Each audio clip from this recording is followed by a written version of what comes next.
Hi, I'm Quinny. I've been doing a couple of short videos in regards to the issues I've been having with my Indian motorcycles.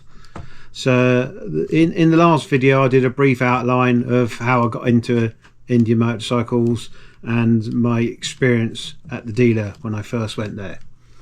So in this one I'm just going to quickly go over the issues I've had with my Darkhorse 2020 model.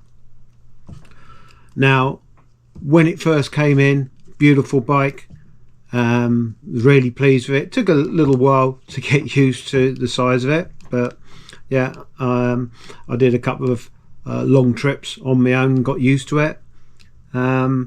Shortly after I had it, I had the custom paint work done to it.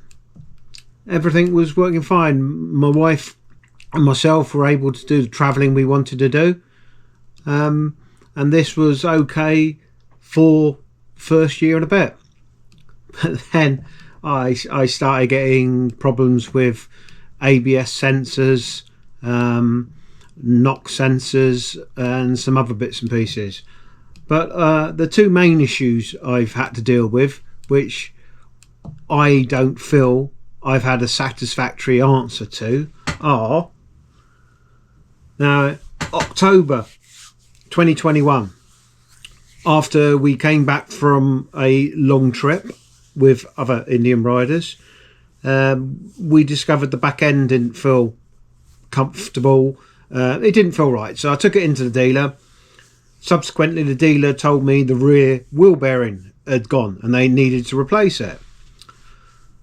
So I thought, oh, yeah, it's only done 14,000 miles. I said to the dealer, are you sure? You know, that can't be normal.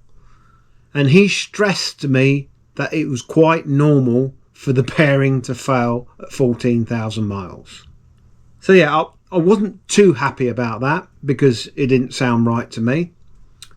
So I had the work done. It wasn't a massive cost.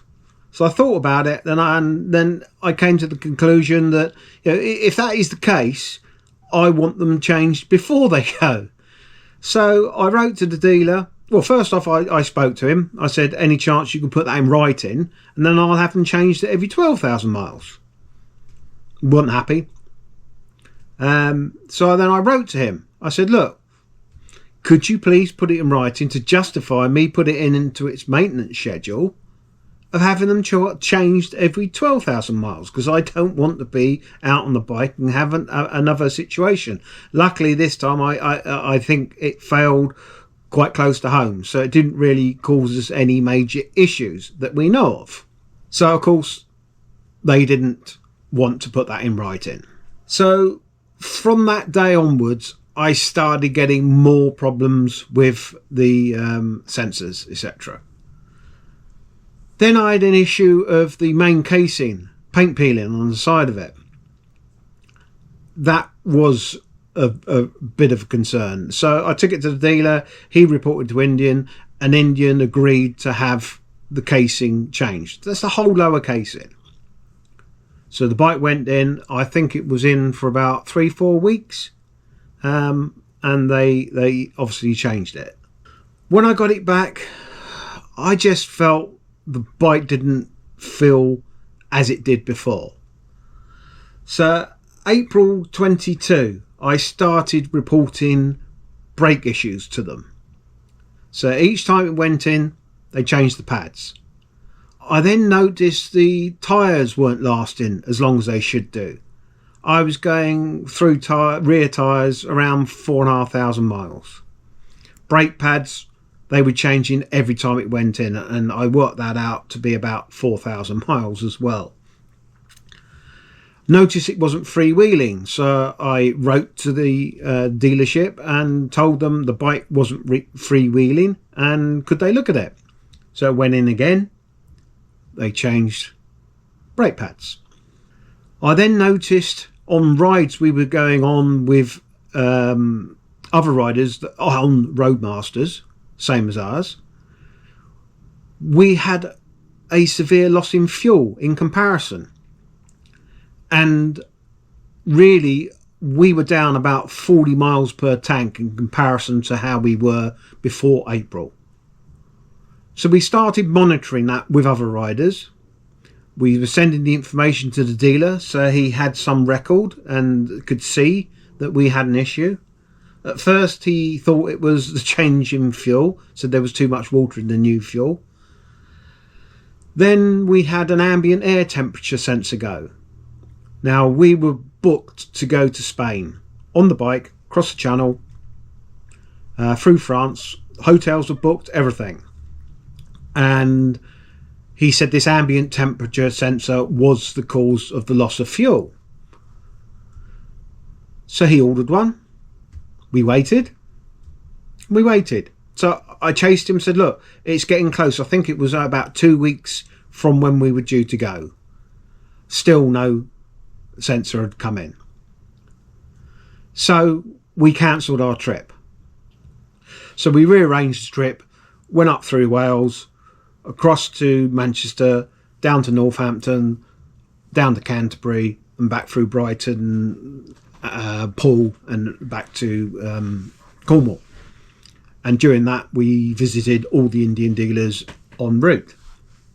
Probably 2 days before we left, the ambient air temperature still hadn't come in, and very kindly they offered to take one off a stock bike and put it on.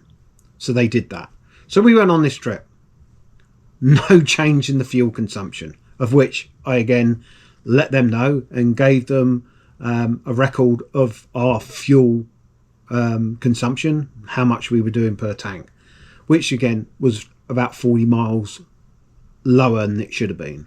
So this went on through 2 services and took us to August. So 5 months we were struggling with this issue, and the bike was continually going in, being looked at, brake pads being changed, etc, etc.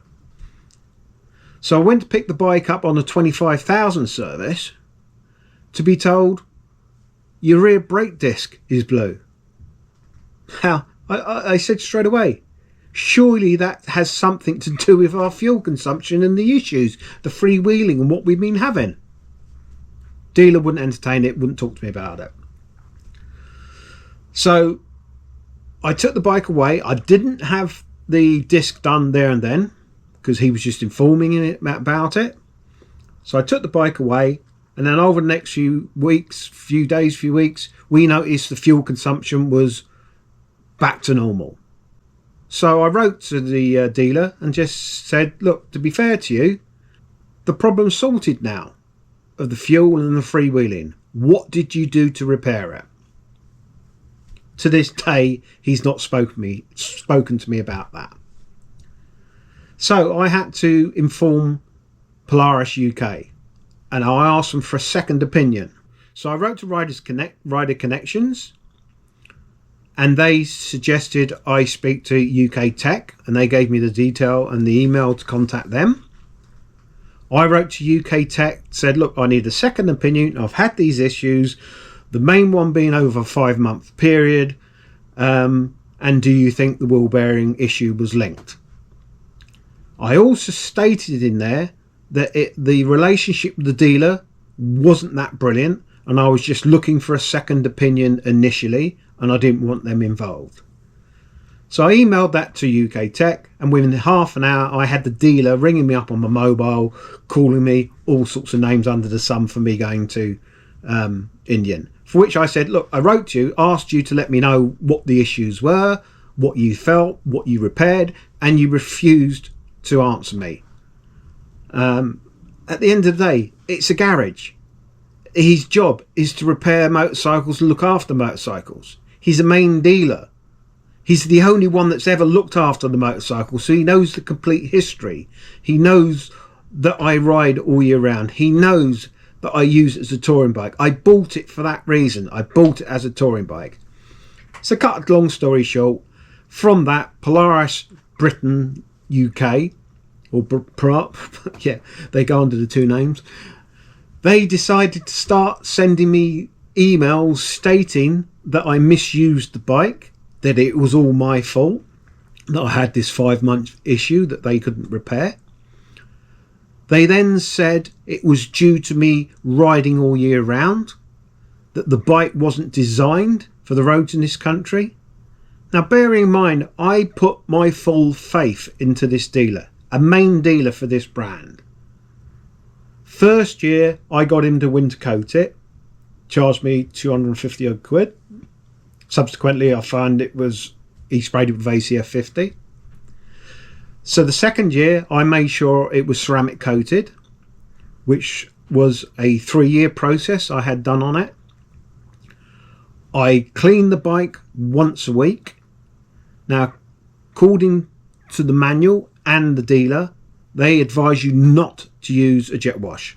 So they suggested getting a lance, which I did, and one that they say they use themselves. So I used to clean it down with that. So you could get in under the rear wheel, get a lance to get most of the grime out. Obviously, you're restricted to the amount you can get out because of the way the bike is made. So as I said, it was cleaned at least once a week or after a long ride. I used to enter into competitions, and then to be told that I misused it was a bit of an insult. Also, the frightening thing is, it's cost me over £11,000 in 3 years having the regular servicing and all these repairs done that this service dealer has charged me for. So yeah, I was a little bit put out that Polaris would make a statement like that. So yeah, subsequently I've had all the information sent to 2 separate gold mechanics in America, gold level Indian mechanics. They've looked at the paperwork, looked at the excessive tyre wear, excessive brake wear, the fact that I was losing fuel consumption, and they said the only issue it could be is the rear axle being out of line. Now, if this is the case, why the hell didn't the dealer just tell me that? But no, I had 5 months of issues. I even had the clutch go during this period.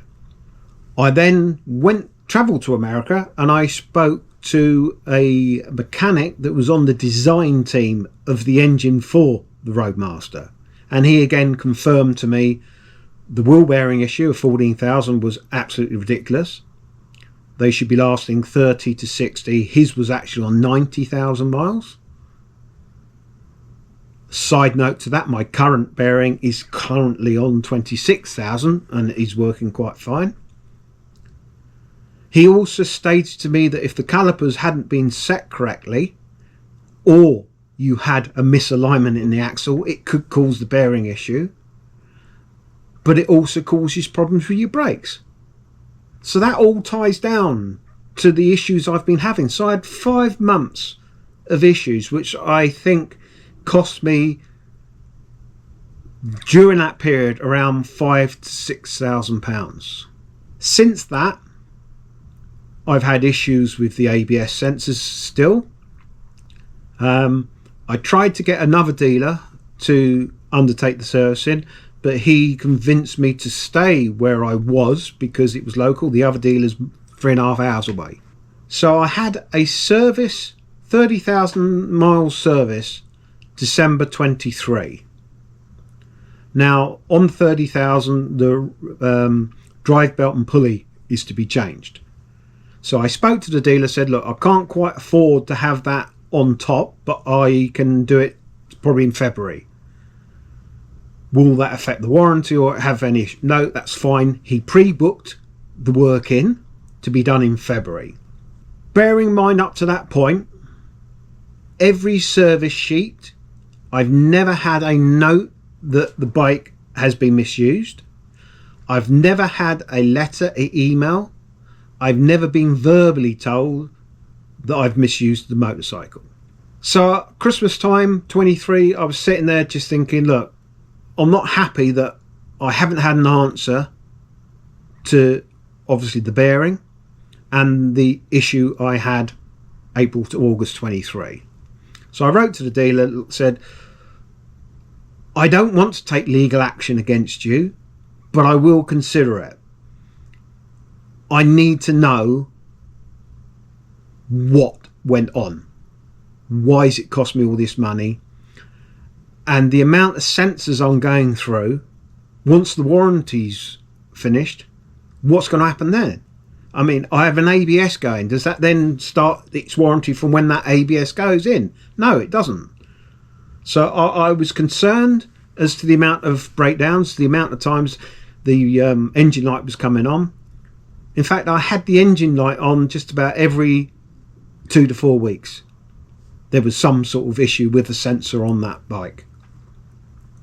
So obviously I tried to deal with Polaris. They wouldn't have anything to do with it. They just told me that it's all your fault. So the bike went in February, have the pulley drive belt done. I went to pick it up. He said, your crossover exhaust was corroded. We've put you a new starter motor in, but that was done under warranty. We fitted your new battery under warranty, and we've sorted the front ABS sensor because that had gone again. £2,100. He then said to me, I've sent photos to Indian. I said, why? He said there was excessive dirt on your swing arm, etc. It was disgusting. We sent pictures to Indian. And I thought, so I'd recently been riding down to another part of Cornwall. They're rebuilding a major part of the road. There is road muck everywhere. I came back from, I think it was a 35-mile trip the day before it went in for the service. I jet washed it all down. I didn't get on my knees and go underneath. So there was some grime on the swing arm. I've been sent the pictures. It was grime, road grime. That was it. Nothing major. Now, bearing in mind, I've never had a note before. Didn't have a note in December. But now they're basing these pictures in February of 23 as a reason why I had issues in April to August 22 and why the bearing went in October 21. You just can't write it. It's ridiculous. So then I took the bike away. As I was riding home, went to use the rear brake. I was getting a slight knockback. It was a very slight knockback in the pedal. So I wrote to them, I think it was the next day, saying there's a slight knockback in the pedal. I rung them up. And then I think it was another day later, the owner rung me up and said, oh, you've got a problem with your pedal. Oh, that's the ABS settling in. It's fine. So I wasn't convinced at all. So I rung up the other dealership in Poole and booked it in for a full service to go over, check out any issues I had on the bike. So I took it down there a couple of weeks later and they did a 5.5 hour service. Now, bearing in mind, the last service that the previous garage, the local garage done, they charged me for a service on the rear calipers. And at that time, they changed the rear brake disc. So this other dealer in Poole discovered that the brake calipers hadn't been serviced for a very long time, were completely seized up. They even said to me the seals were hanging out. They were that bad. I shouldn't have been riding it. Now, I don't know if you remember, I also said that under warranty, they done the ABS and changed the battery. Now, I had starting issues since that service and previous. So they also found out that connections on the battery hadn't been done up properly. Hence, I had the starting problems. And they also reported that the ABS that was changed under warranty hadn't been changed because it was seized in. So I've presented this evidence to Polaris. Don't want to know. So technically, this garage has not been doing the work it's told me they've been doing. They've charged me for work they've not done. They've said they've undertaken work on brakes when they haven't. So they've allowed me to ride a touring motorcycle 2-up with faulty brakes, with the full knowledge. So they've put my life in danger and my wife's life in danger. And Polaris Britain Limited do not want to know. I've been dealing with a Jim Clark there who is countermount to useless. I even had a meeting with him. At first they started off, we'll buy your bikes back, you have nothing to do with Indian anymore, from a legitimate complaint about poor service. I then, at the end of the meeting, he even stood up and said, well, Polaris is a very big corporation, we've got lots of solicitors, and we will see you go away. We will tie you up in court for ages. And that is what he said, despite during the meeting him admitting they had problems with this dealer. So that's what I was dealing with. As I said before, I love my Indian motorcycles. The design is perfect. The company, Polaris, not so much. I can see why they dropped Victory so quick, because they're not really invested personally in the motorcycle industry. They've started this range as a hobby by the looks of it, and they need people in charge of that hobby that actually enjoy motorcycling and got a passion for it. Because I can see Indian motorcycles heading the same way as Victory, which will be, a real shame. One of the main issues we have in the UK is that there's not a very big dealership coverage. In fact, in Wales, no coverage at all. Scotland, no coverage at all at this moment. So to get people to work on the motorcycle is quite difficult. I do have another local garage that will work on it, but Indian lock a certain amount of the software, so there's a certain amount of things that an independent can't do, which basically then reduces the amount of service care you can do on the motorcycle. So inevitably less people are going to buy their product because they can't be looked after. Polaris don't want to look after them. They don't want to put a dealership network out there that can cope with it. So I think numbers unofficially at the minute, in 10 years in the UK they sold 5,500 units. No wonder with the attitude they've got. I'll still persevere. I still love my motorcycle. Same as Victory owners. Victories are beautiful bikes. People don't want to get rid of them, so they do what they can to make sure they keep hold of them. The other issue I have, which will be in another video, is it's under finance. It's with Close Brothers, who are about as much use as chocolate fireguard. Consumer right law in this country is very, very complicated. Solicitors can't make money out of it. Not like accident solicitors where you get a no-win, no fee. With civil matters and consumer rights, it costs a fortune and it is a minefield. So basically Close Brothers still got the finance, so they technically own the motorcycle. So I am currently battling with them a year and a half down the line. It's their motorcycle. I've reported the problems to them as they've happened. They've refused to look into it. So basically I've read the contract, they've broken terms of the contract. So yeah, I'm in a stalemate with them. Whilst this is going on, I can't personally take Thor Motorcycles to court, and I can't personally take Polaris to court. But as Polaris have already indicated to me, if I did, they would just throw money at it. Rather than sorting the situation out and dealing with it, they will throw money at it. I mean, no wonder the sales have declined year on year since 2021 for Indian motorcycles. They have a fantastic product. It's a great design. They just need some sort of customer services, because at the minute they have none. I've even tried dealing with America. Initially they said they would look into it, and then nothing. So yeah, it's quite a battle. It's a battle that put me in hospital, but yeah, I'll still persevere. Bike should be back with me. I think I said in the last video it's gone for a service and some bits and pieces to be done to it.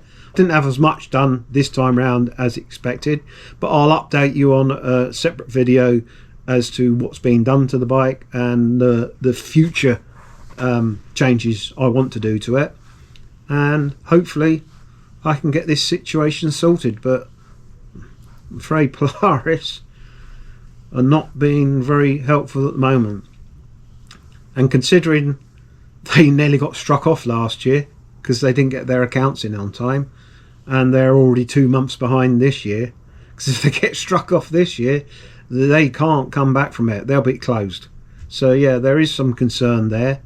Hopefully they put their accounts in soon. Let me know your thoughts. Please help me subscribe.